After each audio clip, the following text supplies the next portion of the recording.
two Navy instructors thought they could bully a young recruit into breaking.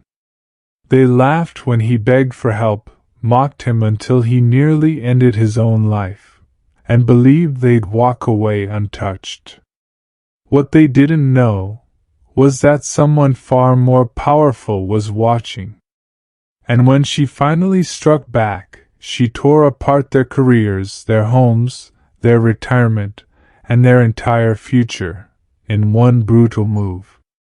If you've ever wanted to see true justice handed to bullies who abuse their power, then stick with me. Because this is one of the most satisfying Navy revenge stories I've ever heard.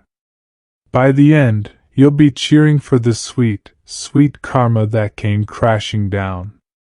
So hit that like button, subscribe if you love stories of justice, and let's dive in.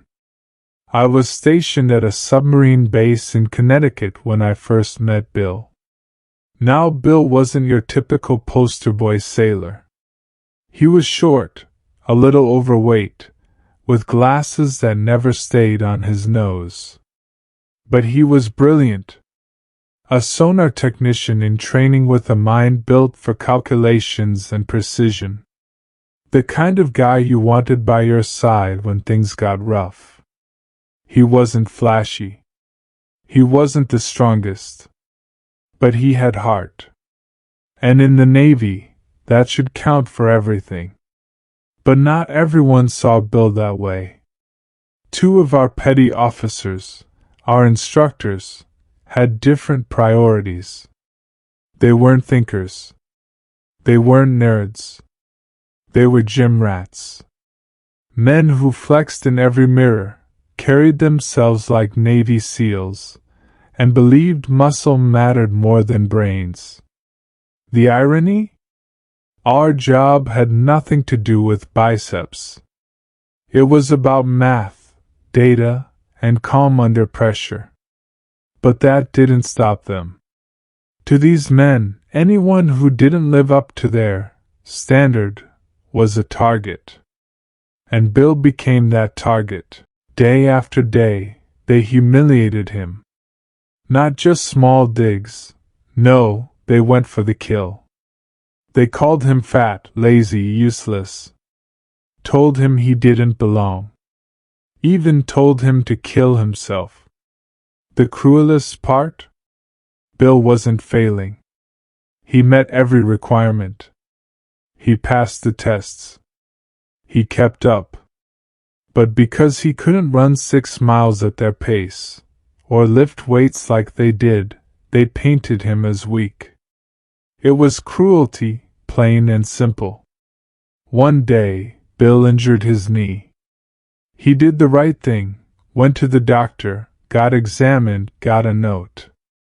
Light duty until he healed. But when he showed the petty officers his paperwork, they laughed. They threatened him. Told him if he didn't keep up with workouts, they'd have him kicked out of the Navy. So Bill kept pushing. He ran on that bad knee until it gave out. He forced his body past breaking. And every time he slowed, they screamed in his face. His mind began to spiral. But back then, the Navy didn't take mental health seriously. The only real option was the chaplain, the base's spiritual counselor, the one safe place where sailors could go for help. Bill, desperate, scheduled an appointment. But when the petty officers found out, they mocked him again. Pathetic. Weak. Nobody cares what you're whining about. And they warned him, if he dared see the chaplain, they'd make his life a living hell. So Bill canceled his appointment. That same night, his girlfriend broke up with him. Alone, broken, humiliated, Bill hit rock bottom. At 3 a.m, my phone rang. It was Bill. But when I answered, silence. Just silence. I thought it was a mistake. Hung up. Went back to bed. The next morning, everything shattered. Bill had slit his own throat. By some miracle, some cruel twist of fate, the freezing night air slowed his bleeding just enough to keep him alive. EMS found him, rushed him to the hospital. He had missed his carotid artery by a single millimeter. When I saw him, his voice was weak, his neck wrapped in bandages. He told us everything, the bullying, the pain, the regret. And in his eyes, there was relief. Relief that somehow he had survived. As we left his room, we saw the chaplain in the hallway. A soft-spoken, gentle woman. But her face that day was fire. She looked at us and whispered, "I will not forget this." And in that moment I knew someone was about to pay. A week later, everything changed. We were called into the Chief of Training Command. He asked questions, wanted to know what had really been going on. One by one we spoke.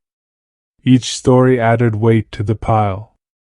The next day, those 2 petty officers were gone. Replaced permanently. I went to see the chaplain, and I'll never forget her words. She said she had never been so disgusted by sailors in her entire career. These men hadn't just bullied Bill, they had blocked him from getting help. And she wasn't going to let it slide. She went directly to the Admiral, the highest-ranking officer on the base, and demanded their immediate discharge. Not later. Not next week. Now. And the Admiral listened. Both petty officers were kicked out of the Navy. Stripped of everything. Their housing? Gone. Their benefits? Gone. Their careers? Gone. One had 18 years in, just 2 years from retirement. Gone. The other had 12 years. Gone. All they received was a single bus ticket home. No pension.